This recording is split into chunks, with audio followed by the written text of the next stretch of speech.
Dan ketujuh malaikat yang memegang ketujuh sangkakala itu bersiap-siap untuk meniup sangkakala. Lalu malaikat yang pertama meniup sangkakalanya, dan terjadilah hujan es dan api bercampur darah, dan semuanya itu dilemparkan ke bumi. Maka terbakarlah sepertiga dari bumi dan sepertiga dari pohon-pohon, dan hanguslah seluruh remputan-remputan hijau. Lalu malaikat yang kedua meniup sangkakalanya, dan ada sesuatu seperti gunung besar yang menyala-nyala oleh api dilemparkan ke dalam laut, dan sepertiga dari laut itu menjadi darah, dan matilah sepertiga dari segala makhluk yang bernyawa dalam laut, dan binasalah sepertiga dari semua kapal. Lalu malaikat yang ketiga meniup sangkakalanya, dan jatuhlah dari langit sebuah bintang besar menyala-nyala seperti obor, dan ia menimpa sepertiga dari sungai-sungai dan mata air. Nama bintang itu ialah Absintus, dan sepertiga dari semua air menjadi Absintus, dan banyak orang mati karena itu, sebab sudah menjadi pahit. Lalu malaikat yang keempat meniup sangkakalanya, dan terpukullah sepertiga dari matahari, dan sepertiga dari bulan, dan sepertiga dari bintang-bintang, sehingga sepertiga daripadanya menjadi gelap, dan sepertiga dari siang hari tidak terang, dan demikian juga malam hari.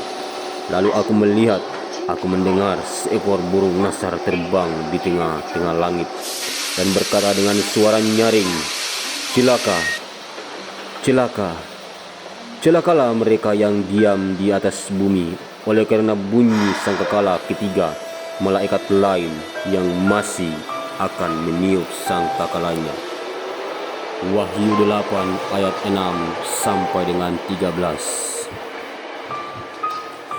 Sudah dekat hari Tuhan yang hebat itu. Sudah dekat dan datang dengan cepat sekali. Dengar, hari Tuhan pahit. Pahlawan pun akan menangis. Hari kegemasan hari itu, hari kesusahan dan kesulitan, hari kemusnahan dan pemusnahan, hari kegelapan dan kesuraman, hari berawan dan kelam, hari peniupan sangkakala dan petik-petik tempur terhadap kota-kota yang berkubu dan terhadap menara penjuru yang tinggi. Aku akan menyusahkan manusia, kata Yesus, sehingga mereka berjalan seperti orang buta, sebab mereka telah berdosa kepada Tuhan. Darah mereka akan tercurah seperti debu, dan usus mereka seperti tahi. Mereka tidak dapat diselamatkan oleh perak atau emas. Mereka pada hari kegemasan Tuhan dan seluruh bumi akan dimakan habis oleh api cemburunya, sebab malah kebinasaan dahsyat diadakannya terhadap segenap penduduk bumi. Bersemangatlah dan berkumpullah, hai bangsa yang acuh tak acuh, sebelum kamu dihalau seperti sekam yang tertiup, sebelum datang ke atasmu murka Tuhan yang menyala-nyala itu, sebelum datang ke atasmu hari kemurkaan Tuhan. Carilah Tuhan, hai semua orang yang rendah hati di negeri yang melakukan hukumnya. Carilah keadilan, carilah kerendahan hati, mungkin akan terlindung pada hari kemurkaan Tuhan. Amin.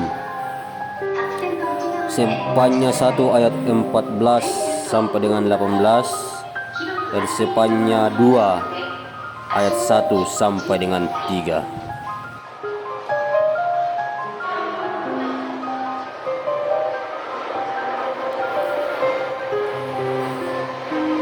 Wahyu 13 ayat 11 sampai dengan 18. Dan aku melihat seekor binatang lain keluar dari dalam bumi, dan bertanduk dua sama seperti anak domba, dan ia berbicara seperti seekor naga. Dan seluruh kuasa binatang yang pertama itu dijalankannya di depan matanya. Ia menyebabkan seluruh bumi dan semua penghuninya menyembah binatang pertama, dan luka parahnya telah sembuh. Dan ia mengadakan tanda-tanda yang dahsyat, bahkan ia menurunkan api dari langit ke bumi di depan mata semua orang. Ia menyesatkan mereka yang diam di bumi dengan tanda-tanda yang telah diberikan kepadanya, untuk dilakukannya di depan mata binatang itu. Dan ia menyuruh mereka yang diam di bumi supaya mereka mendirikan patung untuk menghormati binatang yang luka oleh pedang, namun yang tetap hidup itu. Dan kepadanya diberikan kuasa untuk memberikan nyawa kepada patung binatang itu, sehingga patung binatang itu berbicara juga dan bertindak begitu rupa, sehingga semua orang yang tidak menyembah patung binatang itu dibunuh. Dan ia menyebabkan sehingga sehingga kepada semua orang, kecil atau besar, kaya atau miskin, merdeka atau hamba, diberi tanda pada tangan kanannya atau pada dahinya, dan tidak seorang pun yang dapat membeli atau menjual selain daripada mereka yang memakai tanda itu, yaitu nama binatang itu atau bilangan namanya. Yang penting di sini ialah hikmat. Barang siapa yang bijaksana, baiklah ia menghitung bilangan binatang itu, karena bilangan itu adalah bilangan seorang manusia, dan bilangannya ialah 666.